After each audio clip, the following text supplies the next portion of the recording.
नमस्कार दर्शक बंधु। आज हूँ अगस्ट मास 24 तारिख रविवार।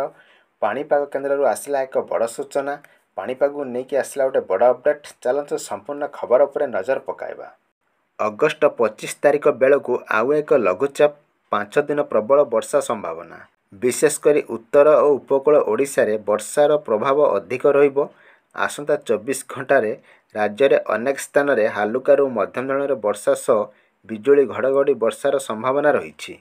तेणु केन्दुझर, सुंदरगढ़, झारसुगुड़ा और बरगढ़ यही 4 जिले में प्रबलरू अति प्रबल वर्षा को नहीं ऑरेंज अलर्ट जारी करा जायछि।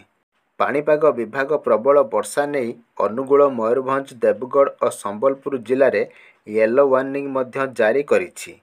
वर्षा समय घंटा पिछा पवनर बेग 30 रु 40 किलोमीटर हेबार संभावना रही। अगस्ट 25 तारिख बेलू आउ एक लघुचाप जोगु उत्तर पश्चिम बंगोपसागर में ओडिशा एवं पश्चिमबंग पार्श्ववर्ती अंचल में सारा राज्य में वर्षा बढ़िबो।